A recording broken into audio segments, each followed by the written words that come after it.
Hey guys, Gus Mitchell here, and I'm going to be talking to you about what I look for in Outyards. What are some features that stand out to me that I search out when I'm selecting my Outyards? So what you're looking at through here is CRP land. This is Conservation Reserve Program land. The farmers, they get a payment by the FSA, I believe, to not do anything with this land, to let it be wild. Often your CRP land is bordering some big agricultural land. As you can see, there's fields over there. You can probably see this feature up here, which is a bayou, which I'm going to discuss.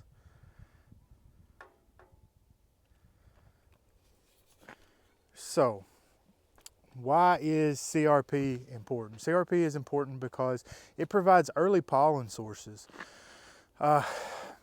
Oftentimes it really depends on what's around you as to if there's much nectar, but there can be a lot of nectar input from the CRP land. But predominantly the pollen is what I'm after, early pollen sources. Lots of willow, red buds, just various things that are early pollen sources, some maples. So as you can see, it's quite grown up as an assortment of trees and shrubs. Probably some privet along the bank over there. Excuse the traffic, guys, because that's another feature that I look for is accessibility. Can't show you that right here because I've already got a bee yard down that way, and there's a offshoot in the road for that. But accessibility is important to me. I want to be near a main roadway. I want to have a good driveway into it. So with that, let's walk up here and take a look at this bayou. Now, this particular bayou is 15-mile bayou. We have 10-mile, 15-mile, 20-mile bayou, Blackfish Bayou, Cross Bayou, all sorts of them.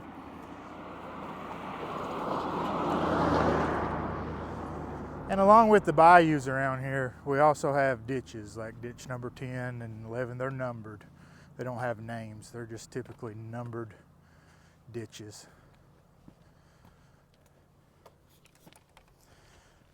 Let's hop this guardrail. So bayous are important because they're very fertile and lots of good nectar and pollen sources along the water.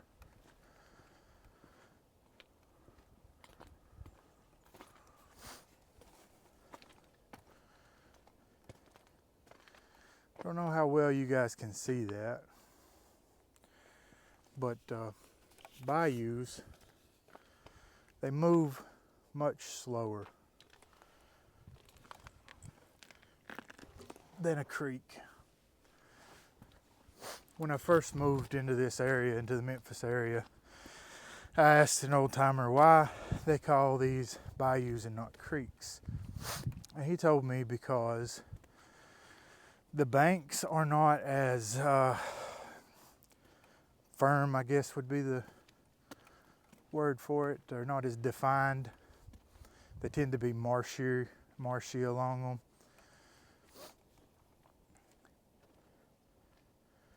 And they're very, very slow moving, almost to the point of stagnation.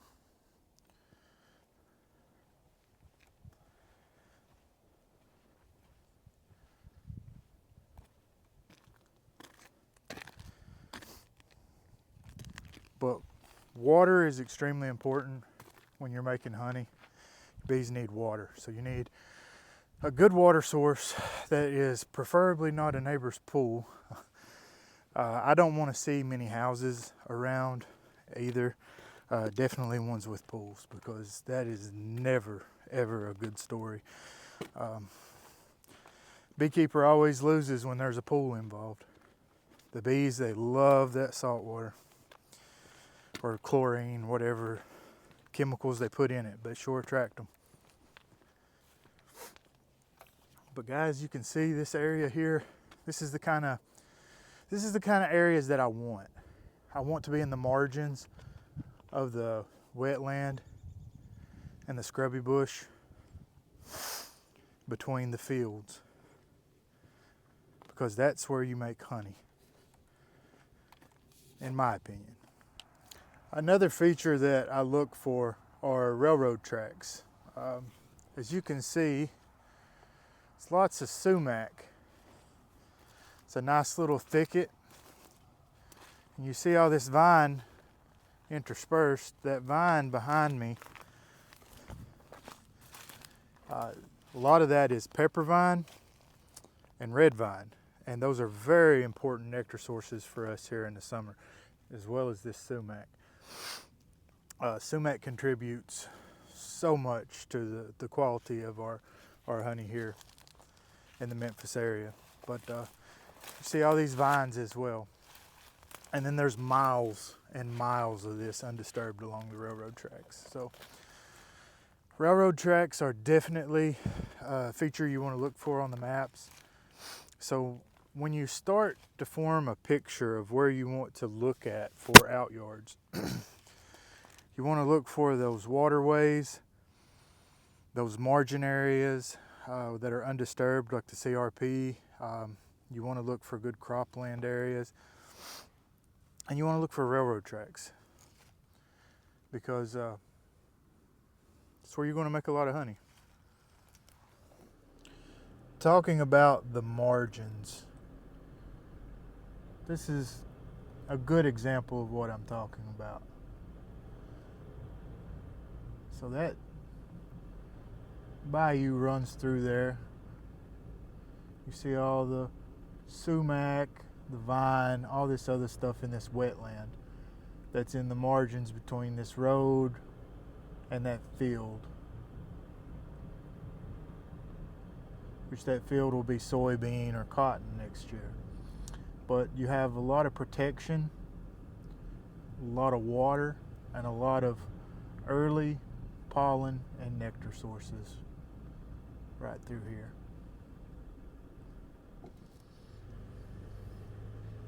So on the way to the new bee yard site is a protected wetland area. As you can see,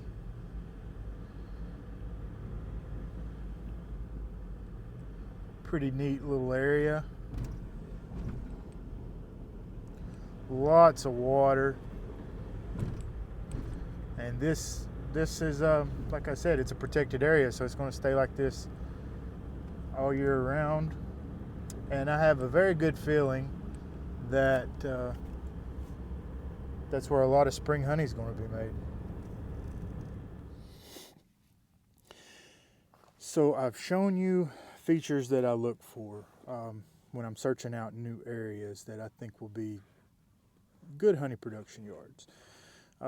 The bayous, the CRP land, the railroad tracks, the agricultural fields, all these things add up, and when balanced out just right, they're going to make you a very large honey crop. You need early forage for the buildup, and you need something to fill in until your agricultural crops bloom in, and that for us is sumac.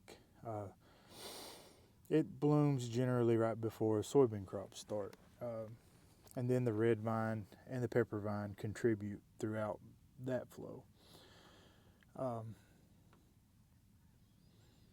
What I'm showing you is kind of area specific, but I hope that there are some things that you can take and apply to your area from that.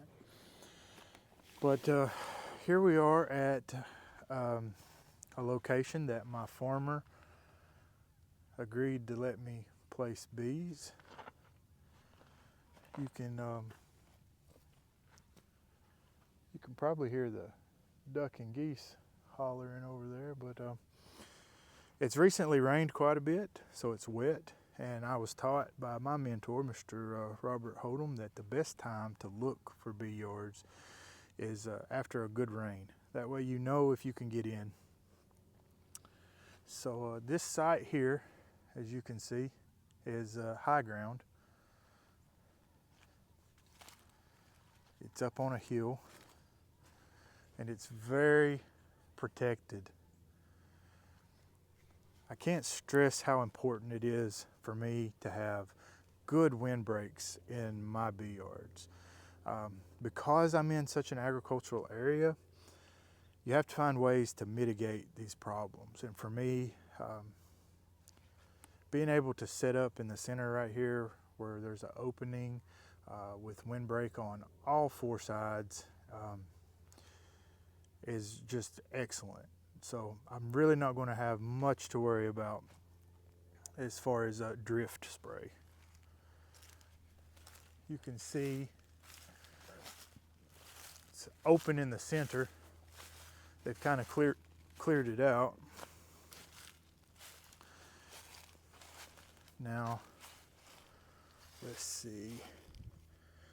Dead center back there, right there, is a dead tree that I'll see if they don't mind if I get my chainsaw and clear that out, because that will give me the ability to turn around up here much easier if it is wet, excuse me, because there's not much place to turn around right up through there. Doesn't look like, and I don't want to drive up through there if I don't have to, especially if it's slick. So by removing that tree, it looks like I would have a pretty good area. It looks like they burned a little trash there. That's no big deal. We'll clean that up. But we're set up for a horseshoe yard. So we'll be able to set them up in a horseshoe, which I like, so that I can park in the center and reach everything.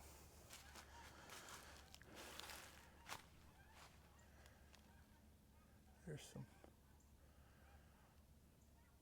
it's that time of year.